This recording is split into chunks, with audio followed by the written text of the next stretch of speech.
Hey cycling friends, James with Team Finish Strong here on a gorgeous Resurrection Sunday.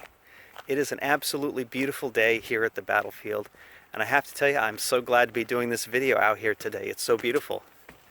And you know, I want to start off this video today with a little quiz. Now, it's not a pass-fail quiz, so don't get worried about that. But I'm just going to ask some questions here for you, and these questions have to do with things we believe. So let me pull out my first question here. And my first question is, do you believe that the earth is flat? Okay, never mind. That's too controversial a subject. So let's just skip that question, okay? And let me find another question here. One that's not going to get a whole bunch of comments. Can you believe whether or not a frog can survive for years without food or water?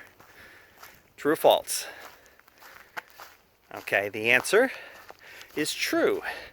There is a species of burrowing frog that can live for months, if not years, in exceptional drought conditions. So if you guessed true, you're right about that one. All right, next question. Does water freeze at 0 degrees centigrade? And we're talking about normal atmospheric pressure and temperature here, so nothing tricky about that part of the equation. Is it true or false? Water freezes at 0 degrees centigrade.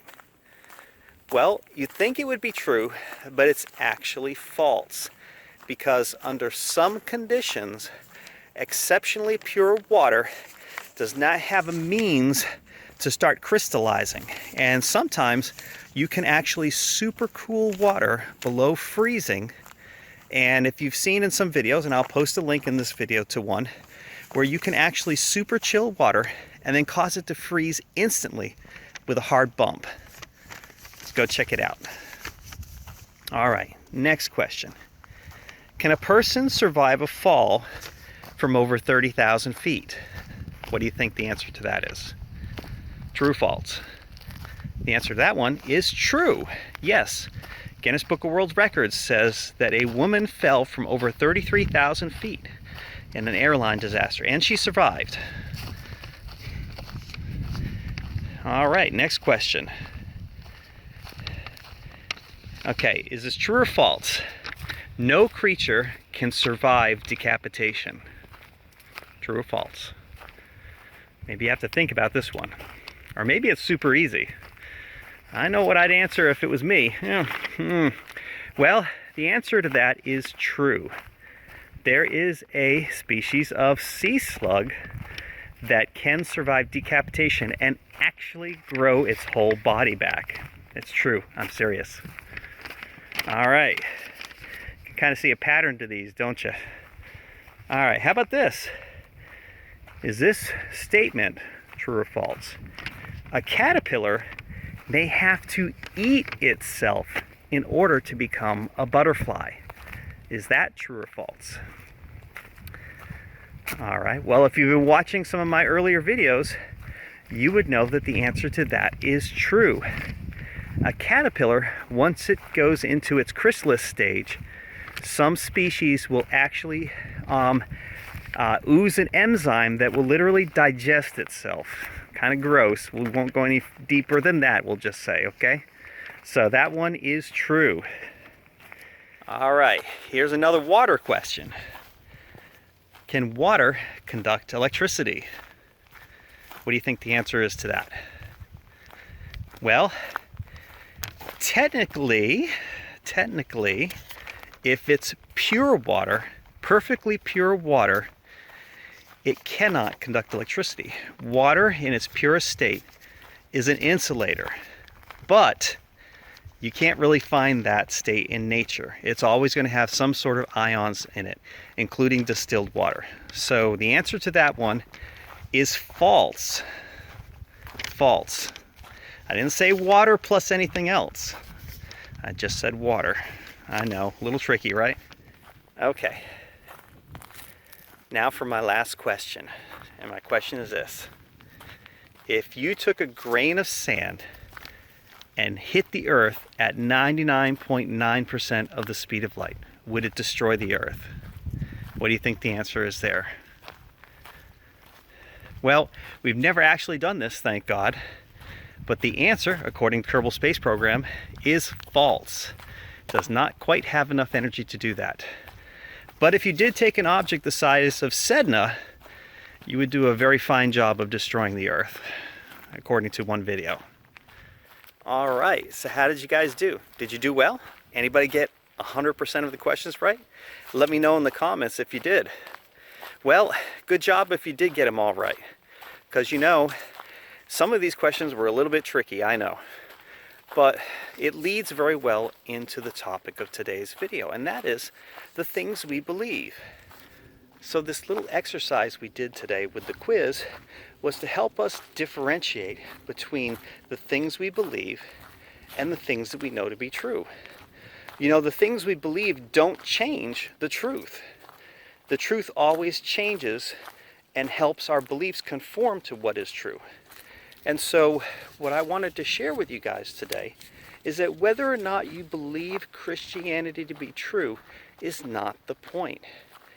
Its truthfulness does not depend on our belief, but it's either true or not based on its own merits. Now, I have shared in some prior videos some compelling reasons why I believe Christianity is true, from the design of creation to the reality of Jesus' existence. He really did exist. There is enough accounts in the historical record to make that a certainty. So then, what about his resurrection? Well, we have some eyewitness accounts in the gospel. So you can discount, if you want, the testimonies of the gospel writers. But the fact is, those are very compelling testimonies from several different eyewitnesses of Jesus' life, from his birth all the way to his death and resurrection. And those stories, those accounts, give a very compelling argument for the truthfulness of the gospel story. Let's face it, if you were to convict Jesus of rising from the dead, you could take those written accounts and analyze them in the same way that you would analyze a criminal case and the witnesses in thereof, and come up with the conclusion that yes, this did really happen. And there are some experts out there in the field of forensic analysis that have taken some of these criminal investigative techniques and applied it to the gospel accounts and found them to be true on that basis. So let's face it, if Jesus could be convicted in a court of law based off of those eyewitness testimonies, if he could be convicted of a crime, why can't we believe that he could be convicted, or in this case, proven true about his resurrection? Think about it. If God really can make everything that we see around us, and that there is a design to creation, is it not possible for God to do something miraculous like we find in the resurrection account? We absolutely could. I mean, let's face it, we already know that there's a toad that can live for years without food or water, and that there are some creatures out there that can survive being frozen and brought back to life from the dead. So why is this unbelievable to some? Well, I won't beat a dead horse. You either believe it or you don't. But what I want to tell you is there's some compelling evidence out there that suggests that yes, it did happen. And I can tell you from my own personal testimony, I have seen the work of God in my life. I have seen the power of God at work in my life. I shared that in one of my most recent videos.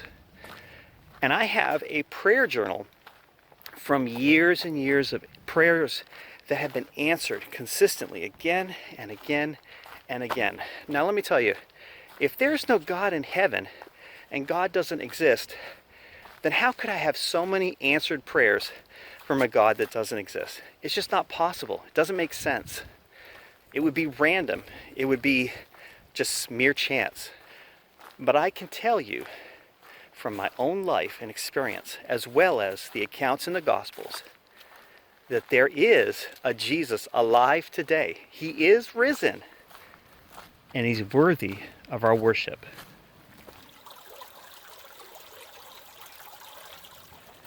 Friends, wherever you find yourselves at today, have a wonderful, blessed day. Take care. God bless, and finish strong.